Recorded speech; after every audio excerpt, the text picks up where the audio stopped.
Hey, what's up everyone? Trader Tim from EminiMind.com bringing you another monthly market analysis video. Today's November 2nd, 2015. As you know, trading futures, options on futures, and retail off-exchange foreign currency involves substantial risk of loss, not suitable for all investors. Past performance is not indicative of future results. There's a lot that's been going on in the last couple of weeks. Today I'd like to talk about a trading plan going forward into the holiday season. So right now it's the beginning of November, and typically November is a great month to trade, the entire fall really. And in past videos and on the blog I've been talking a lot about very short-term trade setups because the daily chart has been a little bit choppy. The trend's been broken from this big decline, and then as we rallied we had a lot of resistance above us. Well, as we've made our way off lows, something that is actually very common that kind of creeps up on us as traders is, as we've made this move higher, volatility has decreased. We're now back into the mid to low teens on the VIX, and in the meantime the ranges have become smaller, the patterns on the daily chart have become cleaner, and even though we have all this resistance behind us, I think now, because it's so far back relative to a trader's time frame, we're talking April, May. This is what the chart used to look like: April, May, June, July, with just nothing but big body candles, large ranges, spinning tops and smaller candles at highs, and then bringing us back down to lows, some volatility, sideways action, big body candle one direction, big body candle the other direction, and then rally back up to highs. So we've gone from this range-bound, higher volatility market to a very tight, ranged, clean trending market. And so what does that mean?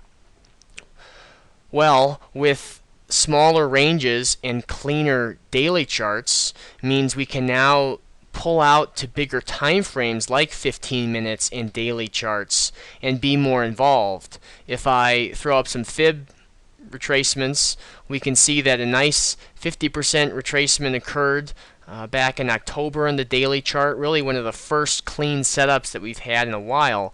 And then we've gone into some extensions here from highs to highs after about a week, and then we've traded higher, and then we are in a new extension from that same anchor up to the new high, and we are continuing to break out. Now this green line I have drawn up here is the 21, we'll call it 34, 33 level. That is the high on the S&P, and at this point, because we've been trending so well, volume's been relatively steady. There haven't been any major spikes in one way or another.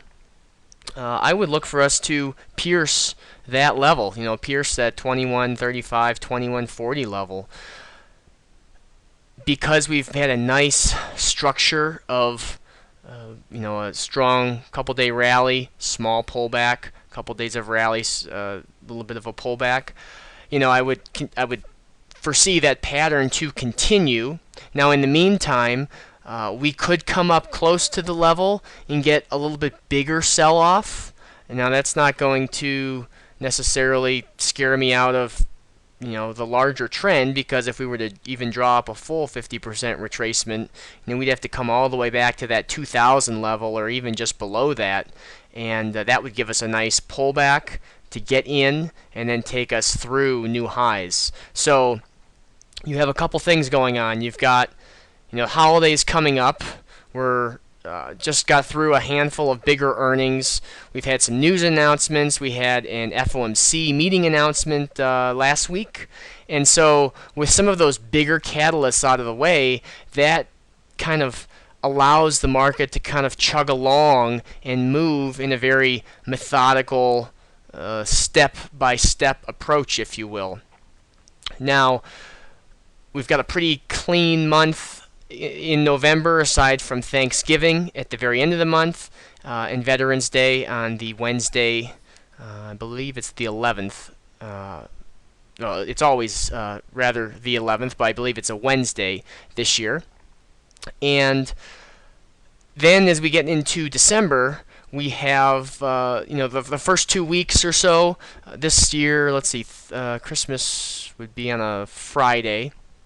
So the first 2 weeks up until, let's call it, the week of Christmas, I would look for really good trading. We have sometimes what's called a Santa Claus rally, where the market just nothing seems to hurt it in the beginning of December. People are in good spirits, and so the market tends to drift higher. So with all of those things said, and being so close to highs, I see that as a good catalyst for us to drift higher. And even if we do get a couple days of big body candles to the downside, while I would pay attention to the volume and see how it compares to this decline back here, we'd have to make a pretty big move, come all the way down at this point to 1980s, and then even below that, break 1950s before I'd be thinking of pulling up a short from highs to lows. So continuing to trade the 512 tick chart, the small time frames,